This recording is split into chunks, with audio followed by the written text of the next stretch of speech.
Good afternoon to you. It is 4:06. We're live from our Kingdom Financial Group studio here at Talk Erie, 105.9, 103.3, and AM 1530. Having the crucial conversations that Erie needs, and we want to welcome back to the show John DiMatteo. He's the Director of Human Services for the County of Erie. John, welcome. So glad that you're here. Appreciate it. Thanks for having me. All righty. We want to, not bury the lead. You have announced your retirement after 27 years. Talk a little bit about it. Well, it's always a tough decision, especially when you do a job that you really like doing. I've had a really great opportunity to have a number of jobs with the county in human services and spending the majority of it in the role that I'm in now. But it's an ever-changing day. No 2 days are the same. There's always some kind of crisis, some kind of problem that goes on.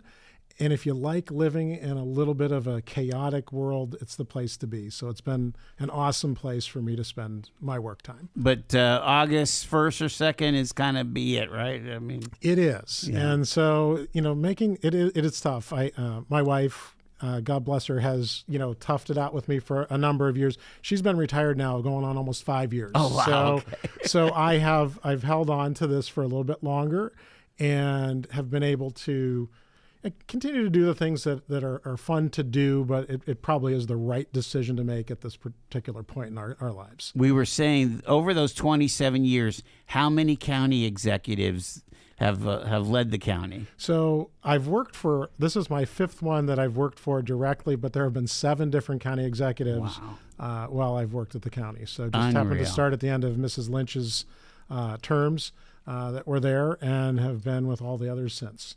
Let's get, as we talk about your career, I think it's important for folks to understand the breadth of human services of the county, what the key roles that the county does, and just how it works, because lots of these functions are mandated by the state and funded from the feds into Harrisburg to the county. Is that kind of an accurate statement? It is, and there's a variety of how many dollars come from the federal government, how much is state only.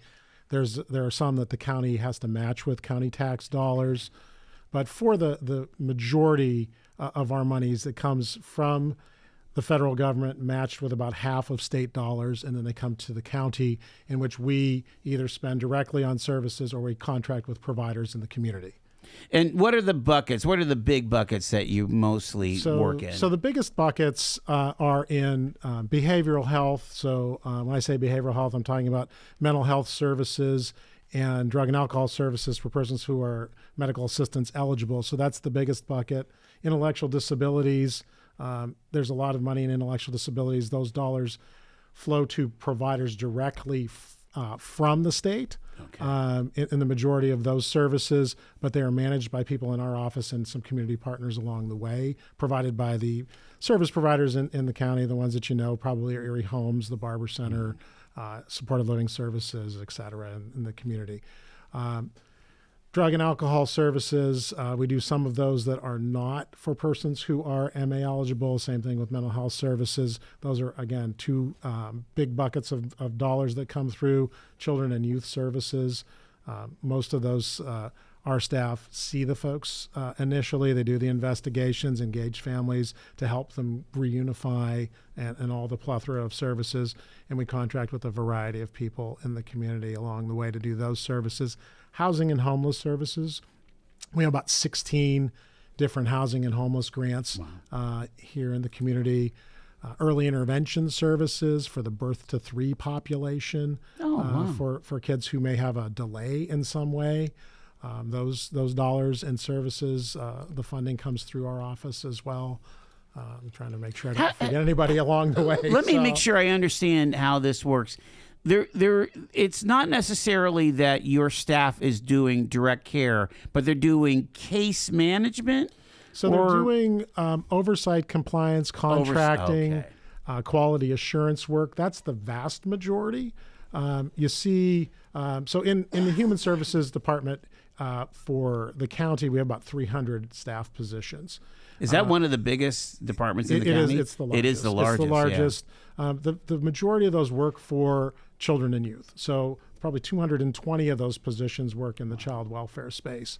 And that's because I always say that's our full service agency. So we do everything from the first phone calls to the investigations to the follow-throughs to foster care, reunification, adoption services, those kinds of things along the way. They're providing things on a case-by-case, person-by-person basis. Working with the courts to ensure, the misnomers are, like our staff take kids away, our staff don't. Yeah. They enforce what the courts put together to make sure that things happen along the way. But that's our full service agency. The rest of our agencies, when I'm talking about early intervention, I'm talking about intellectual disabilities or mental health, we're doing that oversight, the contracting, the compliance, quality assurance kinds of things that happen along the way.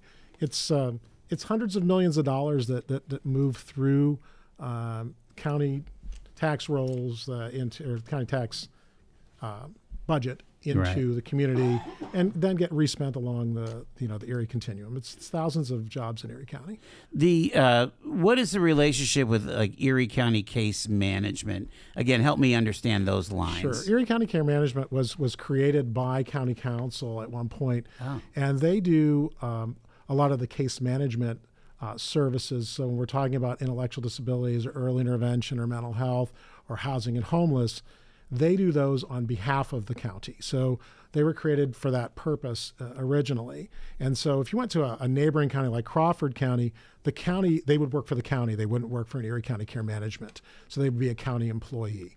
So you might say, why do we do that? Well, it's a little bit easier, and in Erie County Care Management can be a little more nimble at hiring and in starting up new programs than you can under county government. Okay, that is an interesting distinction. It almost feels like an authority kind of approach. We don't have the county owning the port. We have a port authority Absolutely. that runs the port. That's really you got there faster than most. So, but that really is that. It's sort of that model. Yeah. All right. I wanted to kind of get the lay of the land before we started talking about your particular career, because I feel like this is so important that people understand. Hundreds of millions of dollars are flowing every year. It is the biggest chunk of the county budget, and it may be probably the most essential function of the county. When you think about what's the essential function of the city, well, it's public safety and roads and streets. Yes.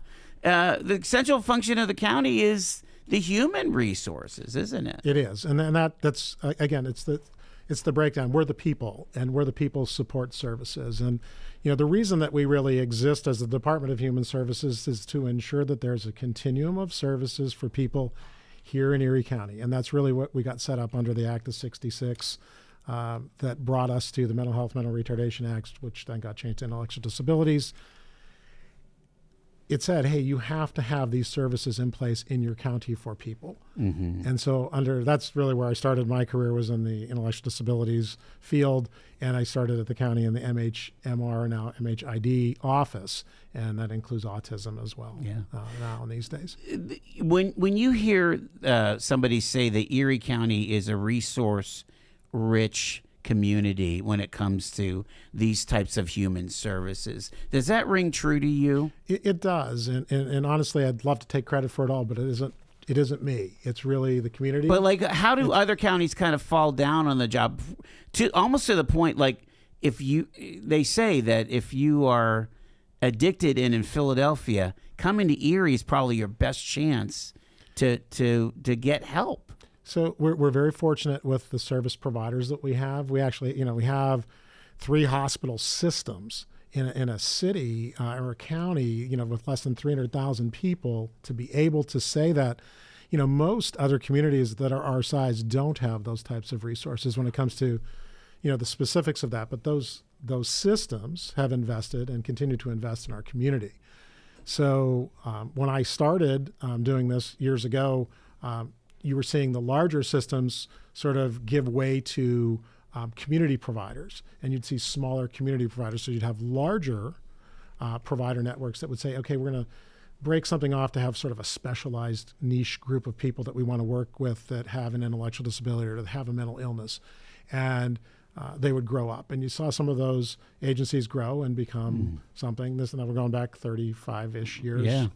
Now, over the last 10 to 15 years, you're seeing them shrink again. And you'll continue to see that because of the affordability that just isn't there anymore for people to be able to do what we once were, to have all those smaller providers. So you have to be a little bit larger and really to have the financial wherewithal to continue to do so. So you're seeing that backwards integration, if you will, of where things used to be. You go back before your career started. Did a lot of these functions happen at the state level with a state institution? I mean, we talk about Polk, we talk about North Warren, and so on. Yes. So Warren State Hospital is still in existence. Okay. They have about 155 beds. So people that are living there full time, about 155. I'm actually on the board of trustees for Warren State Hospital, so I'm pretty familiar with them.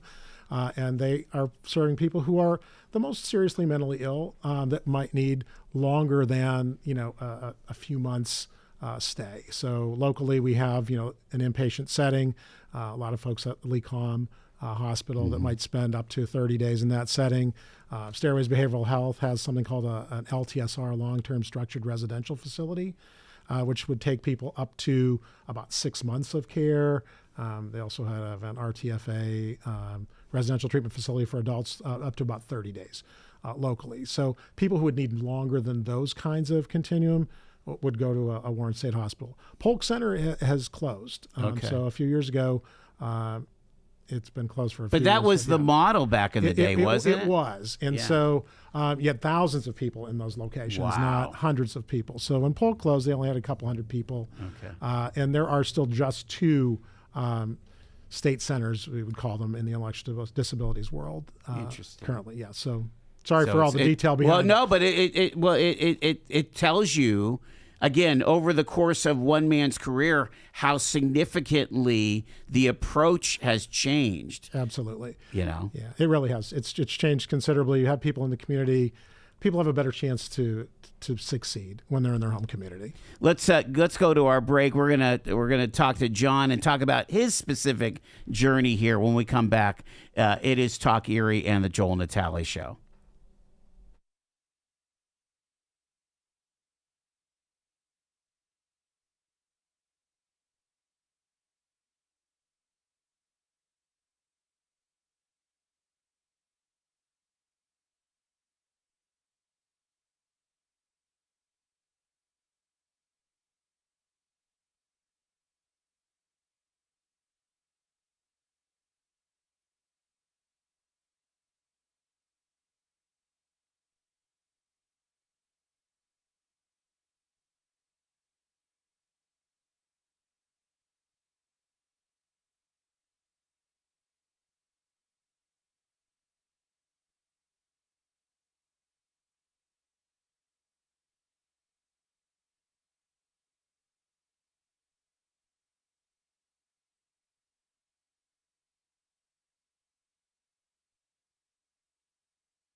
John DiMatteo is our guest, the Director of Human Services at Erie County, Pennsylvania. And wow, June, July, and you're done, like 9 weeks or 8, Wow. Yeah, I don't have a counter going, but yeah. You don't have that as your I screensaver? know, someone asked me that yesterday or the day before. I was like, no, I don't have it on my phone ticking away. Yeah. I don't know. I happy, sad, scared, all those things at one time, changing to a different point in your life.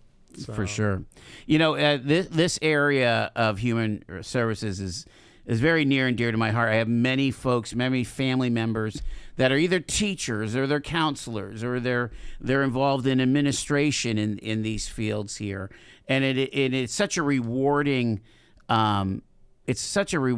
So I want to kind of start with you and how your journey entered into this. Where'd you go to high school? Where'd you go to college? I went to a Cathedral Prep. Graduated in 1982. Went to St. Bonaventure.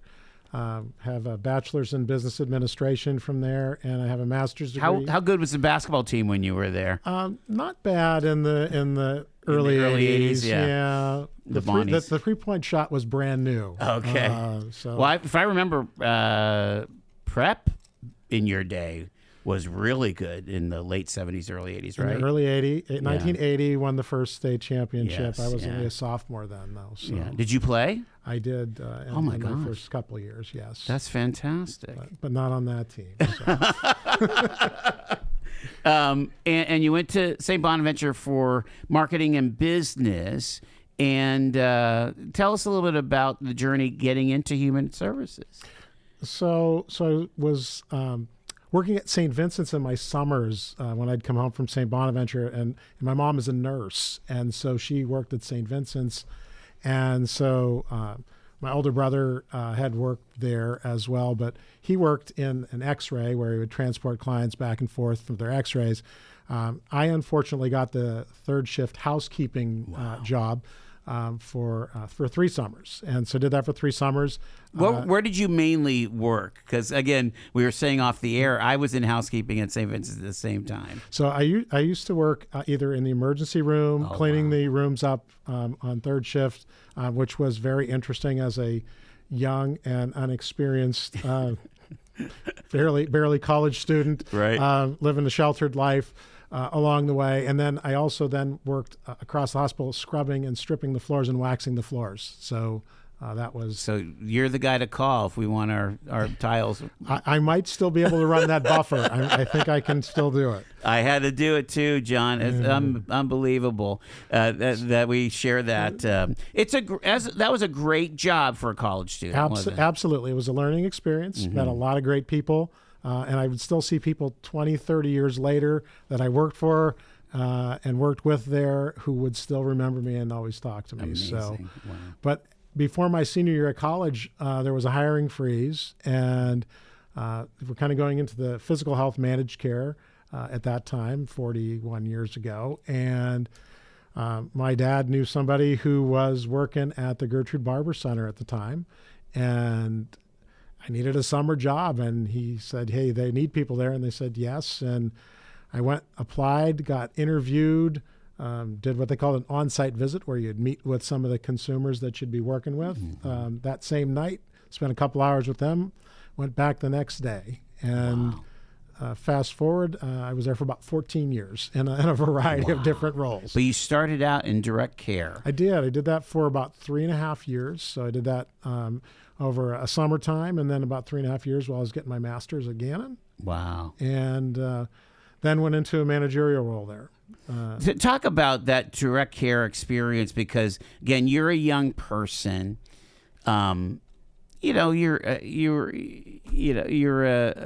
a good prep kid. We're taught coming up through the Catholic Church to be empathetic. But what kind of how life-changing was that to be able to provide for that person like that? It totally changes your perspective. I felt I didn't really know anybody with disability. I didn't really ever care. I mean, I had a younger brother and sister who, you had to watch them and things like that. Sure. But this was with adults, some of them who had behavioral difficulties. It was an institutional setting. There were about 43 people who lived at the Barber Center at that time.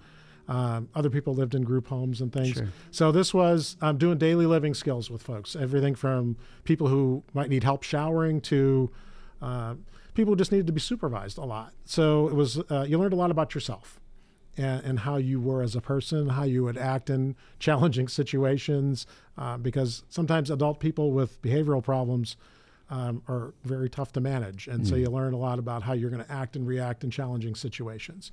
But loved working with the people that I worked with because I stayed there. Sure. I liked it. And, the rest of, I think my career is probably based on what I learned even in those first few months. I was going to say that probably stays with you the entire career, those experiences. It does, and I think it gives you a realistic perspective that sometimes people who work in management situations don't have because you haven't worked with the persons.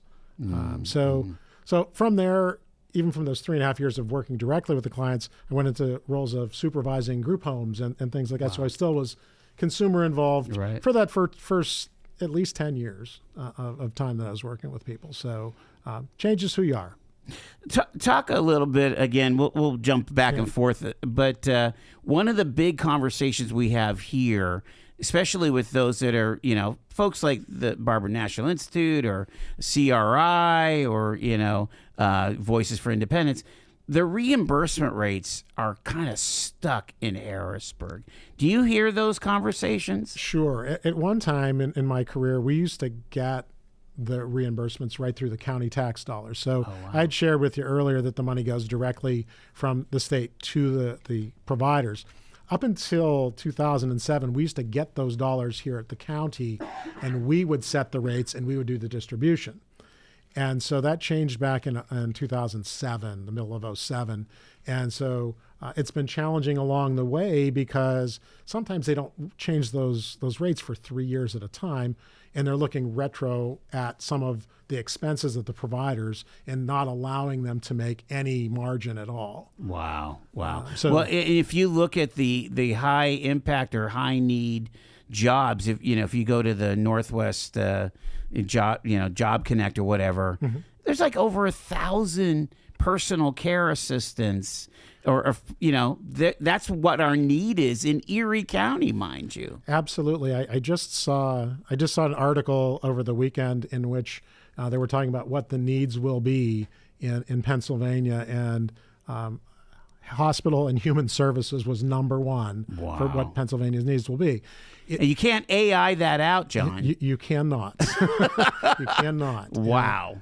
That's remarkable. And so I feel like you're a testimony of a value of that role, even if you don't make it your lifelong career, but having that experience can really stay with you. It has. And I think watching even the managers that I have on my team, almost all of them have worked with consumers, whether it was at drug and alcohol, whether it was an OCY, or whether it was someplace else. They've done the work. Wow. With the clients. We're talking to John DiMatteo here. He is with us on Talk Erie. Stay with us. We've got news at the bottom of the hour.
Let's Talk Erie and the Joel Natale Show, live from our Kingdom Financial Group studio. We're talking to John DiMatteo. He's the Director of Human Services for Erie County, illustrious 27-year career. At the county, right? Yes. Unbelievable. Let's get to that. So you were at the Barber Center, and is that from the Barber Center that you went into the county work there? It is. And so I did a lot of work when I was working in one of my later jobs at the Barber Center. I was working very closely with the person who was in charge of the mental retardation services. We don't say mental retardation anymore, we say intellectual disabilities. But I worked with them fairly closely, and that person was retiring. And they said, I think you'd be a really good fit for this role. And so that's how I initially applied to go to work at the county, and that was back in 1999. And what was that particular job called? So it was called Mental Retardation Program Specialist. Okay. And so there were, interestingly, there were only 2 of us who did work for the intellectual disabilities population then for the county. Wow. We have 7 now. Wow. That did do that work. It was a little bit different. Things were slower, and I only mean slower, just more consistent on how we got money from the state, more consistent on how we contracted with providers, et cetera. And so it's very changeable, and it's quick, and things need a lot more electronic and quick authorization, payment, all of those things. So we do things much slower in the past. I think people would be interested to know that you're dealing with at a case-by-case basis, right? As when you're in that role as a specialist, you're not just dealing with the agency. You're actually dealing with the participants, the consumers, if you will. So the 7 people in our office are not doing client work. No, Okay, they're not doing consumer work. They are working with the people at Erie County Care Management and the other supports coordination organizations, yes, who are working with all the individuals. So there, to give you like some idea of the numbers on the intellectual disabilities side and autism side, there are about 3,500 persons who have open cases here in Erie County. What about troubleshooting, though? Does that kind of reach your county staff? It does. And so there's day-to-day touches on everything. So our staff aren't working with the consumers, but every billable service, everything that happens with every single one of those consumers goes through a plan, an electronic plan in the state system, in which has to be authorized by people, and those are the folks that work in our office, and also do the compliance and the oversight and incident management, anything that happens that is not part of a regular daily life, where someone gets hurt, somebody misses their medications, all those things have to be reviewed on a daily basis. This is kind of hard to ask about, because we're talking about 300 employees and hundreds of millions of dollars. But let's say you have a child that is having some behavioral issues, and maybe the case manager or the counselor says it'd be really helpful if he had like a wraparound person, somebody that goes to school with them. What would be the workflow for something like that? So the challenge is that if we're talking about intellectual disabilities, the wraparound services are actually a mental health service. And I know. Okay, so it's in a different bucket. It is in a different bucket. Interesting. So that would be generally paid for through the medical assistance program, but a referral can be made by that case manager for that type of service to occur. Okay. What would be so you're talking more, what would be something that I don't even know what to ask, because it's so diverse and there's so many different things that you're in charge of, basically. So the challenge in most of this is there's a lot of doors people have to walk through at different points in time. For most of those, if people are registered in the system, so whether we're talking about intellectual disabilities, whether we're talking about mental health, substance use, if somebody has a medical assistance consumer, health choices, we talk about the health choices program, but that's the behavioral health version of medical assistance. If they're in intellectual disabilities, they're registered. And so they can be registered in the system. And so when they need something, a referral can be made and somebody can go to one of the particular agencies for services. Let me make sure I understand this, though, because I think this is an important point. Sure. If you have means, Do you not go through the county for services, or do you? So, Like so when if you you're say not means, if you're not on a medical assistance card. so if you have private insurance, Yes. and you are seeking services, your insurance carrier tells you where to go, just like your physical health insurance does. Okay. If you have a child, But you still might go to the Achievement Center. Absolutely, you go to the Achievement Center. You might go to Safe Harbor. You might go to Stairways. You might go. It could be the same place, but it's a different BNI, payer. Barber Center, right? You might go to It could just be a different insurance. So what I was going to say, to I you never earlier- knew. I guess I really never understood that. Yes. What I was going to say to you is, think of us sometimes as an insurance carrier, if you will, of the public insurance, and so that helps to kind of garner that. The services for somebody with an intellectual disability or autism are outside of what I just explained to you. So, so your typical insurance carriers are not going to cover those services. Under autism, they might cover some of the services that people would need. But for the most part, intellectual disabilities and autism would be something that somebody would meet the public requirement to get those services. Let's get back to your story here. So you come over to the county as a specialist in intellectual disabilities. Did you quickly get into management for that, pretty much? So I did that job for a few years. I did that job probably for 5 years. It was the longest job other than the one I have now that I've ever had. Okay. And so it's just because things were pretty steady and regular. And I learned a lot during that time, then moved into a role that was oversight and management of all the contracting that we did under mental health and intellectual disabilities at that time.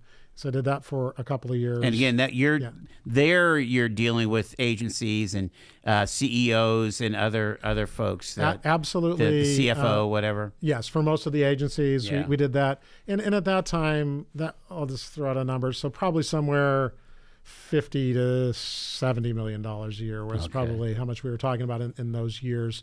And then things have changed. Again, more money, more carriers, more providers, more individuals eligible for service. It continues to grow. Was on a call earlier today just to give you an idea of people that are served on the mental health, intellectual disability side of things in a particular year. About 14,000 different consumers here in Erie County. That's unreal. It's expansive.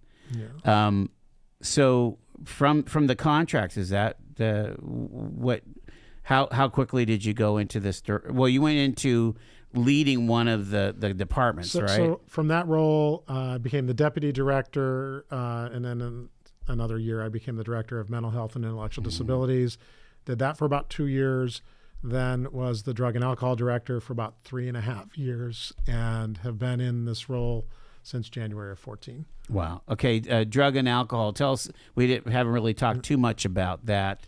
Again, what is the county's role in all of that, and how do you think is going? Because we have the coroner here every year. Mm-hmm. We actually have good news that our fentanyl deaths are down or whatever, but we still have a major problem with opioids, don't we? We do. And, I started that role in about 2010, about April of 2010. And that was just around the time that the law enforcement in Erie County was seeing heroin show up in every arrest. Wow. And so started to hear from people that I knew that were working in law enforcement who were saying, hey, this is coming. And what happens is whatever they're seeing on the street, 1 year to 18 months down the road, we're seeing in treatment. And so, and that's since that time until now, I think we could probably consistently see that. Our number of people and our spend in drug and alcohol from 2010 until now has quadrupled. Wow. The quadrupled. Unreal. So there's no other service I've ever seen that happen in. And so when you said it's getting better, I think it is getting better, and I won't complain about the spend because people are getting treatment. Yes, yeah. For addiction, and I think that is important. The thing that we're always fighting is what's the next challenging drug, because what happened is opioids became too expensive and people started using they started using heroin, then heroin started getting tougher to get, and people started using fentanyl to cut everything. And fentanyl is still relatively inexpensive when it gets smuggled in from some other country.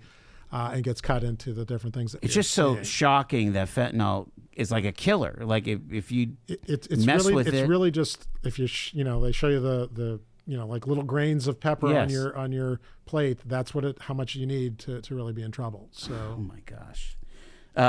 So in 2014, so that's been quite a while that you've been director of human services. What was the budget back then, and what's the budget this year for all of DHS? in 2014, we would have probably been in the 320 million dollars a year.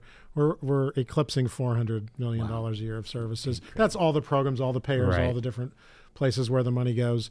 It's huge when I start to talk about it in that sense. It's not like I have a bag of money sitting under the desk over there, but really it's out in contracts and it's in the community.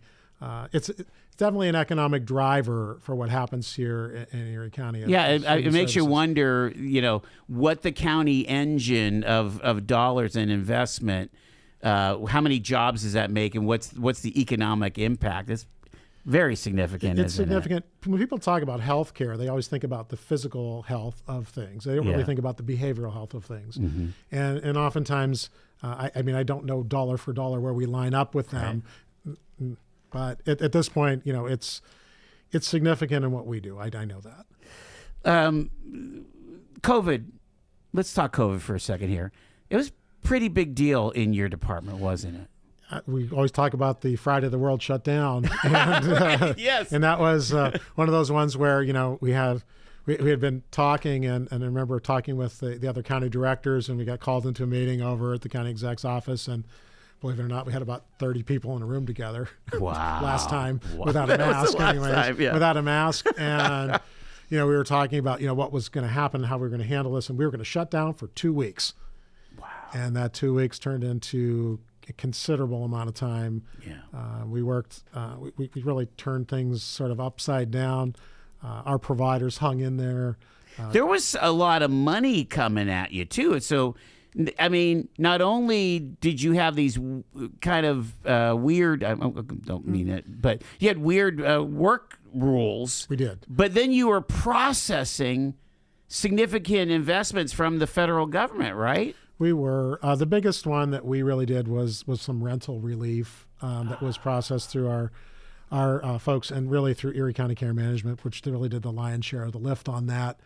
But we came up with a partnership that really worked, got a lot of rental relief for people in Erie County. So it got a lot of people to stay inside and be okay during that time. So that really was the whole point of the thing is we're going to give you extended unemployment, and now we're going to give you rental relief. Just don't go anywhere. Right, and there were no evictions at that time either. But that's right. Yeah. So the Emergency Rental Assistance Program, or ERAP, you heard people use that acronym. That's what it was. But we did a lot here in Erie County. We spent our allocation, and other counties who didn't spend their allocation, we brought even more of that money here to Erie County. Wow. During that time. So during that, most of the money that came from COVID had a 5-year shelf life, and so we got money back in here, and we're able to. Did you have to work from home for a little while, or? I did. It wasn't really a big fan of that. That's hard to be efficient. It was challenging, so I went back to the office because there were not that many people there. Right. Close the door. Close the door. All of those things. But we'll get an air filter and deal with it. It really. Wow. But we did a lot of good work, and you mentioned the money, and so we had. It was the one time in my career that we weren't saying, hey, if there was more money, we could do something. It was really trying to figure out how we were going to get the services to the consumers. Believe it or not, before COVID, we didn't really do a ton of telehealth other than in rural locations. And it really changed the world to make that an accepted version of things that actually helps now a lot of people. For sure. Let's talk about, okay, so we have this thing that we do in the Department of Human Services as kind of a, to serve these people that are dealing with these ailments, these issues, and so on. Let's talk about therapy, though. Is there ever any ability to go that somebody is doing better? When you think about drug and alcohol, we want people to actually get into recovery, to beat their substance abuse disorder, right? We do. And they'll tell you that it's a lifelong journey. Yes. To continue to stay sober. And for a lot of people, they do make it, and that is done well by continuing to stay in therapy. But it might take you longer than it takes me, or vice versa, depending on our chemical makeups. And so some people need a number of go-throughs to get there. And so we do have people who stay in. We have sometimes people who follow you along, a case manager, if you will, that will meet you in the community when things are going difficult for you. When you have a little guy with behavioral issues, again, that treatment, what these agencies are doing, the plan is to get them to either grow out or to be able to have coping skills. Absolutely. So it's the same. It's the same thing with addiction. I think just really knowing how you will be able to live your life without whatever that substance is. Yeah. Talk about homelessness. Again, that's a hot topic. You've got people about to make more investments in a housing first model. You've been a part of the home team, I guess, right? Or so there's home been team connections. does fall under a connection with the county. They are our continuum of care that is needed and necessary to do the housing grants. Anything that happens at the city or the county that has federal dollars attached to it, you'd need that continuum of care, and the home team is that for Erie County. How do in your opinion, again, you have the experience. What do we still need to do? What do we need to do different when it comes to homelessness, do you think, John? So the homelessness piece, I think that changed during COVID. So you mentioned COVID. Yeah. I don't think the community paid super close attention to housing and homelessness up until that point. That's interesting. We spent a considerable amount of money putting people up in what was the Avalon for a number of probably years, a couple of years. So you were actually paying we the were paying, rent for them. we got a good deal. Right. But we really, we had people being safe in that space. And so we spent more in those couple of years doing that than we did, for the 10-year period, probably, just because we didn't really always buy hotel voucher kinds of things. But since that time, I think the community has paid closer attention to the housing and homeless system. And sometimes when you do a good job of things, the need becomes greater. And that's one, I think, that, how do you know how much is enough and how much is too much? And so I think we've done a good job. And so I think, people do come here because, we have decent services, even though it's cold here. Right. People do know, but we're paying attention as a community. I think, you mentioned some of the different projects that are on the table now, things that are happening with, the Hammond Health Foundation and others to look at helping further this. It's a community thing. Housing and homelessness is a community issue. It's not a Department of Human Services thing. Okay. Got it. So okay. we're That's a very good point that you're making there, is that this goes well beyond DHS. This is something the community needs to wrestle with. They do, and we'll be a partner in it, and Sure. we'll continue to play in it, and we'll help people try to get the funding that is needed and necessary. But, there's housing authorities. There are HUD programs that have been doing this for decades and decades. So, we kind of picked it up because there was only so much housing at the time during the COVID period, and I feel like we rolled into it because it's people. And quite often, they're the people that we're already serving in one of the other systems that we have. And that's really how we started to own it more than we did before that. There's kind of comorbidities, isn't there? Yes. When you think about it. All right. One last question for John DiMatteo here. I mean, we kind of started out where, you started your career in this field with direct care. You were working with people with intellectual disabilities at the Barber Center. It's been a satisfying job, hasn't it? I mean, talk about, kind of project what it could mean for a young person to maybe follow your path. I would have never said to you at age 19, 20, 21, whatever it might have been, that this is where my career would have went. And so in some ways, thinking about it, in the retrospective way, it's sort of the best of both of what I was thinking I was going to do, because I really thought I was going to work in an administrative role in a business sense someplace, just not having the same kind of impact that you might have, or you hope you've had on a system or a community to make sure people are cared for. And hopefully I've done a little bit of that. And it's worth it.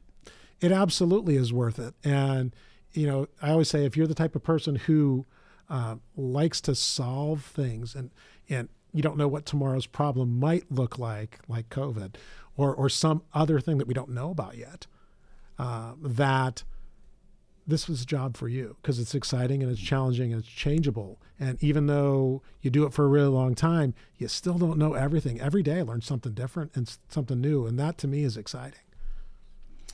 So glad to have you on with us here. John DiMatteo, the Director of Human Services, for a few more weeks at the county. Congratulations on your retirement, and don't be a stranger, sir. Well, thank you, Joel. I really appreciate your time and having me on. You got it. It is 4:55 here on Talk Erie.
Talk Erie and the Joel Natale Show.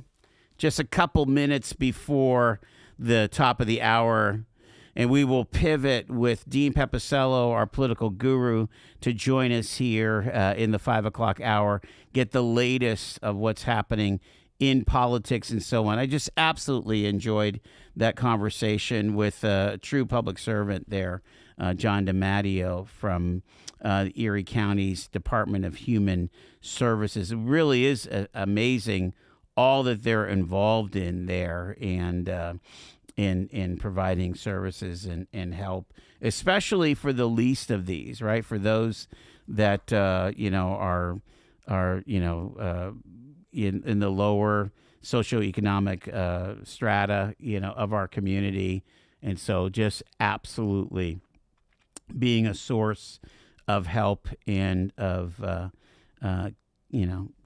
being able to do things. And so we are going to our break. It's Talk Erie and the Joel Natale Show on this Monday, June 1st. Wow.